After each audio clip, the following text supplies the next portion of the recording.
Hello friend, आज हम camps stock and technical analysis करेंगे और देखेंगे स्टॉक में हमें क्या अपॉर्चुनिटीज़ है, क्योंकि Q1 रिजल्ट आपका 2 अगस्त को ही पोस्ट हुआ। उसके बाद पहला दिन ट्रेडिंग आज का ही था और आज स्टॉक ने काफ़ी ज़्यादा फॉल भी हुआ ग्लोबल रीजन के कारण। तो उसका हम एनालिसिस करेंगे, देखेंगे कि हमें क्या बाइंग लेवल हमारे लिए बन रहा है और हमारा रिस्क रिवार्ड क्या बन रहा है और टारगेट क्या क्या निकल के आ रहा है। ठीक है, तो जैसे कि इसका Q1 रिजल्ट का हम लोग देखें तो Q1 में स्टॉक ने काफ़ी अच्छा धमाकेदार रिजल्ट पोस्ट किया, जिसका अगर रेवेन्यू वगैरह देखेंगे वो ईयरली ग्रोथ आपका ऑलमोस्ट 27% तक का ईयरली ग्रोथ दिख रहा है स्टॉक में। बाकी इसका प्रॉफिट वगैरह भी अगर देखें तो प्रॉफिट में ऑलमोस्ट 40% तक का ईयरली ग्रोथ है आपका। क्वार्टर टू क्वार्टर ऑलमोस्ट 5-6% का था, बट ईयरली ग्रोथ में ऑलमोस्ट 41 तक का इसका ग्रोथ है। तो काफ़ी धमाकेदार रिजल्ट पोस्ट किया है। और अगर आज इंट्राडे में देखेंगे तो ऑलमोस्ट स्टॉक 8.5% तक का इसमें फॉल हुआ। भी अगर टॉप लेवल से देखा जाए, जो हमारा रिजल्ट से पहले अगर स्टॉक ने जो टॉप छुआ था ऑलमोस्ट वहाँ से 20% तक का टोटल फॉल हुआ है।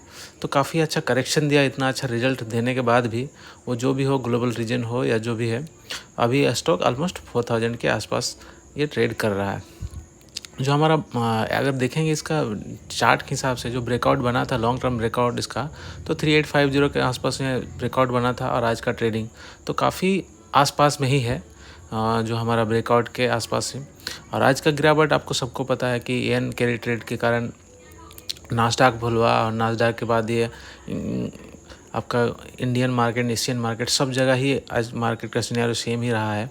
तो काफ़ी ज़्यादा फॉल हुआ आज, और इसलिए क्वालिटी स्टॉक भी फॉल हुए हैं, क्योंकि जब मार्केट गिरता है तो सब जगह से ही आपका प्रॉफिट बुकिंग चालू हो जाता है। तो इसी एक अपॉर्चुनिटीज़ भी है कि अगर कोई फंडामेंटली अच्छा कंपनी है, उसको इस ख़राब समय में आप उसको कैच कर सकते हैं। और अच्छा मतलब कम समय में आपका एक क्या है कि बाइंग जो लेवल होगा वो आपका रिस्क रिवार्ड जहाँ से सही बने उस जगह पे आपको मिल रहा है। तो काफ़ी अच्छा सिचुएशन है अगर देखेंगे इस सिनेरियो में, जो भी हो, ग्लोबल सिनेरियो कुछ भी हो।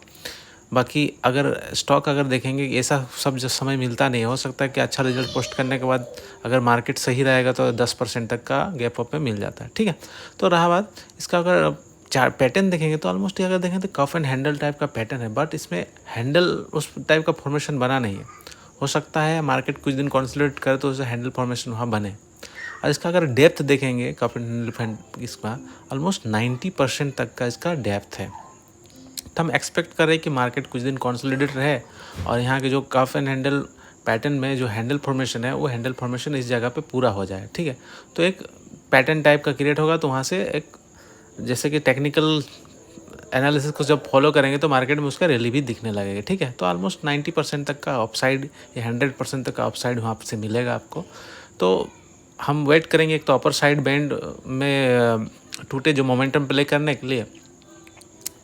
और इसको जब डेली चार्ट पे हम कन्वर्ट करेंगे तो देखेंगे, देखिए लास्ट डे जो रिजल्ट हुआ तो वहाँ स्टॉक एक कंसोलिडेट में था। उस दिन कोई अपसाइड एंड डाउन साइड कुछ नहीं हुआ, बट आज ग्लोबल रीजन के कारण ऑलमोस्ट 9% तक का यहाँ फॉल हुआ और काफ़ी अच्छा बाइंग पोजीशन में स्टॉक खड़ा है।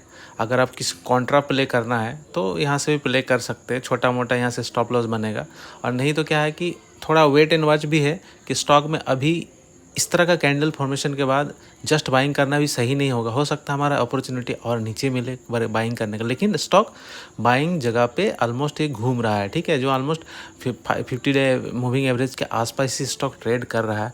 तो यहाँ हमें बस एक ही चीज़ देखना, बस एक रिवर्स चार्ट पैटर्न बने तभी हम बाई करेंगे, नहीं हो सकता है। ठीक है, तो वहाँ से 100% श्योर हो जाएं कि यहाँ से स्टॉक अभी रिवर्स होने का है। तो कुछ भी जैसे अगर बोलेंगे हैमर हो, इन्वर्टेड हैमर हो, जो भी इस तरह का अगर कुछ पैटर्न या बुलिश इंगल्फिंग हो, इस टाइप का पैटर्न भी अगर इस जगह पे बनता है तो काफ़ी अच्छा सिनेरियो रहेगा हमें नीचे से कॉन्ट्रा प्ले करने के लिए। तो अपसाइड हमारा ज़्यादा होगा। और अगर किसी को मोमेंटम प्ले करना है तब तो ब्रेकआउट जब देगा अपर बैंड का तभी बाई करना है, वरना अभी इस जगह पे वेट एंड वॉच करना है कि 4000 के आसपास स्टॉक कुछ दिन अगर कंसोलिडेट करता है तो काफ़ी अच्छा बेस बनेगा। और मान लीजिए कि कल ही के दिन में कुछ अच्छा रीजन हुआ और आज का जितना फॉल है उसको पूरी तरह से इंगल्फिंग करके कोई 10-11% तक का कल ही अगर रैली दिखने लगे, तब तो क्लियरली पता चल जाएगा स्टॉक में बेस बन चुका है।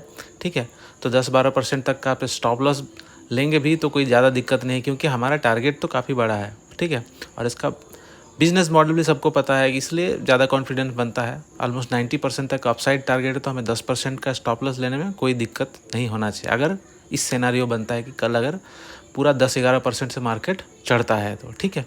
वरना हम दो ही हो सकता है, एक तो बॉटम में कुछ अगर चार्ट पैटर्न बने 50 डे मूविंग एवरेज के आसपास, तो हमें वहाँ पर आप कॉन्ट्रा प्ले कर सकते हैं। वरना आप मोमेंटम प्ले करना है तो जब ब्रेकआउट देगा 5000 के ऊपर ही, तभी मोमेंटम बनेगा कि जैसे 5000 के ऊपर जाएगा तो जितना भी सेलर वगैरह जहाँ ये है उसके ऊपर सब निकलने लगेंगे, और आपका जो टारगेट है ऑलमोस्ट 9000 से लेके 10000 का, वो स्टॉक में मूवमेंट रियली ज़्यादा होगा। तो अभी चांसेस है स्टॉक कुछ दिन यहाँ कंसोलिडेट करे। तो थैंक यू फ्रेंड, अगर वीडियो अच्छा लगा तो चैनल को जरूर लाइक करिए, सब्सक्राइब करिए एंड शेयर करिए।